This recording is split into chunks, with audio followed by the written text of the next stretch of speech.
Guys, welcome back to my channel. आज मैं आप लोग के साथ शेयर करूंगी office going makeup look and कितना ज्यादा सिंपल एंड सेटल सा मेकअप लुक है। इसको आप इजीली वेयर कर सकते हैं अपने ऑफिस के लिए या फिर आप किसी मीटिंग में जा रहे हो, क्योंकि डेली बेसिस पे ना बहुत ही ज्यादा हैवी मेकअप नहीं अच्छे लगते। हमें कुछ चाहिए होता है कुछ सिंपल सेटल सा मेकअप लुक। तो without any further discussion video को स्टार्ट कर लेते हैं। तो सीटीएम मैंने अपना कर लिया, यानी कि क्लिनजिंग टोनिंग मॉइस्चराइजिंग। अब मैं यूज करूंगी लैक्मे एब्सोल्यूट का प्राइमर एंड मैं हल्की सी क्वांटिटी इसकी अप्लाई करूंगी, इतनी सिर्फ, और इसको अपने पूरे फेस पे अच्छे तरीके से स्प्रेड कर लूंगी। प्राइमर को आपको मसाज नहीं करना, आपको जस्ट उसको इस तरीके से अप्लाई करना है अपने फेस पे, ताकि आपके पोर्स फिल हो जाएं एंड आपका मेकअप काफी ज्यादा स्मूथ लगे। ऑल्सो ये आपके मेकअप को लॉन्ग लास्टिंग भी बनाएगा एंड साथ ही आपकी स्किन को मेकअप से प्रोटेक्ट भी करेगा। आपकी स्किन पे एक बैरियर की तरह काम करेगा ताकि मेकअप एंटर ना हो। तो चलिए सबसे पहले अप्लाई कर लेते हैं अपना colour corrector. And colour corrector के लिए मैं यूज कर रही हूँ स्विस ब्यूटी का ये कंसीलर। इसका शेड है N01।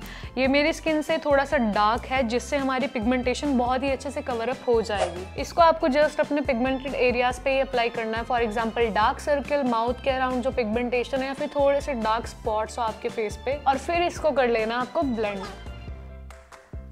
पिगमेंटेशन मेरी कैंसिल आउट हो चुकी है एंड ये लॉन्ग टर्म में हमारे मेकअप को ग्रे पड़ने से रोकेगा, इसलिए हमें कलर करेक्टिंग करना बहुत ही ज्यादा इंपॉर्टेंट है। अब इसके ऊपर डायरेक्टली हम अपना फाउंडेशन अप्लाई कर सकते हैं। मैं यहाँ पे यूज कर रही हूँ स्विस ब्यूटी का ये फाउंडेशन। ये हमें एयर ब्रश फिनिशिंग प्रोवाइड करता है, साथ ही साथ इसकी फुल कवरेज हमें देता है, और जो उसका शेड नंबर है वो है 04। स्टार्ट करेंगे हम एकदम थोड़े से अमाउंट से। हमें स्टार्टिंग में ज्यादा प्रोडक्ट अपना अप्लाई नहीं करना होता है। सबसे पहले पूरे फेस पे इसको फिंगर की हेल्प से इस तरीके से स्प्रेड कर लेंगे, जिससे पूरे फेस पे इक्वली कवरेज प्रोवाइड करेगा। अब हम कर लेंगे इसको ब्लेंड। स्टार्टिंग में आपको थोड़ा सा ही प्रोडक्ट अप्लाई करना है। अब चाहे आप फाउंडेशन यूज कर रहे हो, कंसीलर यूज कर रहे हो, ब्लश यूज कर रहे हो, क्योंकि हम थोड़े को तो ज्यादा कर सकते हैं पर ज्यादा को हम कम नहीं कर सकते हैं। एंड ज्यादा को अगर कम करने बैठोगे तो आपका सबसे ज्यादा टाइम वेस्ट हो जाएगा एंड वो अच्छा भी नहीं लगेगा। और उसके बाद अगर आपको लगता है कि कम में आप सेटिस्फाइड नहीं हो, तब आप ज्यादा अप्लाई कर सकते हो।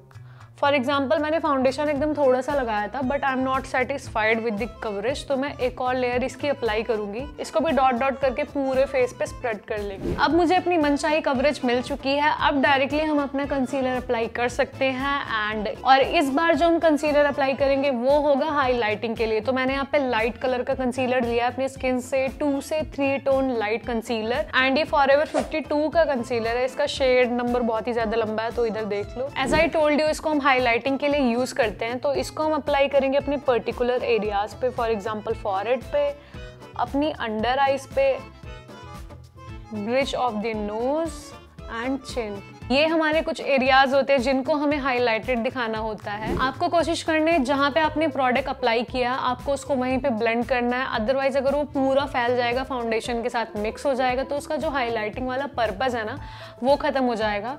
तो आपको पर्टिकुलर एरिया पे ही उसको ब्लेंड करना है ताकि आपका वो एरिया हाईलाइटेड लगे, उभरा हुआ। अब देखो मैंने नोज पे जहाँ पे अप्लाई किया सिर्फ उसको वहीं पे ब्लेंड किया, तो यहाँ पे ना एक इल्यूजन क्रिएट हो रहा है, एक डायमेंशन आपके फेस पे बन जा रहा है कि आपकी नोज थोड़ी पतली लग रही है, साइड से यहाँ से दबी हुई एंड फ्रंट से थोड़ी लिफ्टेड लग रही है। अंडर आइज पे लगाएंगे तो हमारी अंडर आइज उभरी हुई दिखेंगी। फॉर एग्जाम्पल जैसे कुछ लोगों की ना अंडर आइज बहुत अंदर ऐसे घुसी हुई होती हैं, तो अगर इधर आप हाईलाइटिंग करोगे ना तो वो उभरी हुई लगेंगी एंड थोड़ा आप यंग लगोगे। तो कंसीलर भी हमारा ब्लेंड हो चुका है। इसके बाद हम इसको सबसे पहले सेट कर लेते हैं।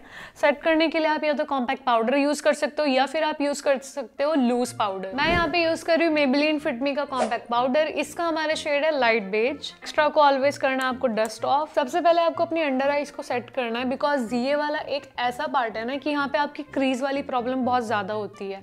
तो अगर आप इसको ऐसे ही छोड़ दोगे तो यहाँ पे बार बार क्रीज आती रहेगी एंड आप ब्लेंड करते करते थक जाओगे, बट क्रीज आनी नहीं बंद होगी।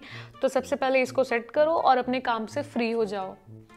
उसके बाद आराम से टाइम लेके आप अपने पूरे फेस को सेट कर सकते हो। बेस को सेट करने के बाद मैं यहाँ पे यूज कर रही हूँ माई ग्लैम का कंटूर। अब देखो कंटूर हमारे 2 टाइप्स के आते हैं, एक हमारा आता है क्रीमी बेस्ड, एक हमारा आता है पाउडर बेस्ड। अगर आप क्रीमी बेस्ड कंटूर यूज कर रहे हो तो वो आपको हाईलाइटिंग से पहले यूज करना है, बट अगर आपने अपना बेस सेट कर लिया है तब आप पाउडर बेस्ड कंटूर यूज कर सकते हो।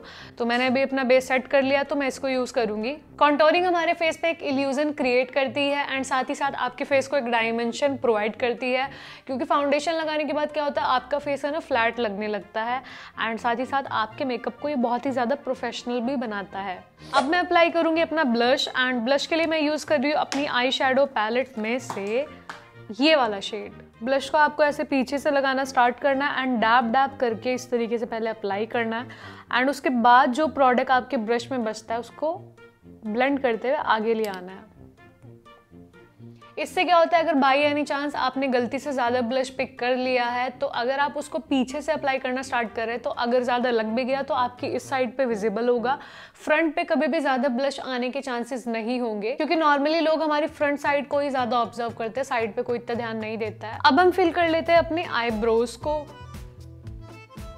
जैसा कि मैंने बताया कि हम लोग ऑफिस मेकअप लुक कर रहे हैं तो हम लोग आई शेडो को या तो स्किप ही कर दे तो वो बेटर रहेगा। अगर आई शेडो लगाना आपको पसंद है तो आप कोई भी एक लाइट शेड ले सकते हैं एंड ज़्यादा कुछ करने की ज़रूरत नहीं है। फॉर एग्जांपल मैं यहाँ पे ये वाला शेड ले रही हूँ, इसको जस्ट आपको अपनी फिंगर्स पे लेना है एंड इस तरीके से अप्लाई कर लेना है। जितना ये नेचुरल लगेगा उतना ज़्यादा सही रहेगा। अब इसके बाद अगर आपको अपना आई लाइनर लगाना पसंद है तो आप उसको अप्लाई कर सकते हैं। मुझे इतना ज़्यादा पसंद नहीं है डेली बेसिस पे आई लाइनर, तो मैं जस्ट अपना मस्कारा अप्लाई करूँगी एंड जो मस्कारा मैं यूज़ कर रही हूँ वो है सोल्ट्री का मस्कारा।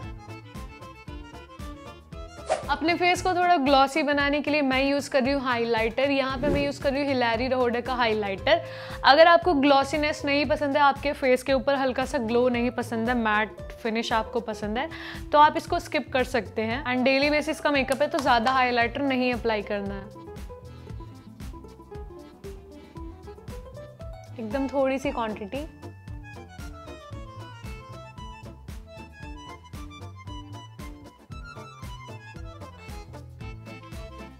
ऑल्सो अपनी आईज को और भी ज़्यादा अट्रैक्टिव बनाने के लिए यहाँ पे भी आपको हाइलाइटर अप्लाई करना है इनर कॉर्नर पे, थोड़ा सा ब्राउ बोन पे। अब लेनी है अपनी लिपस्टिक और उसको अप्लाई कर लेना है। मैं यहाँ पे यूज़ कर रही हूँ माई ग्लैम की लिपस्टिक एंड जो उसका शेड नंबर है वो है LM20 बू। लिप्स को पहले थोड़ा मॉइस्चराइज करेंगे ताकि जो आपकी लिपस्टिक है वो पैची ना हो।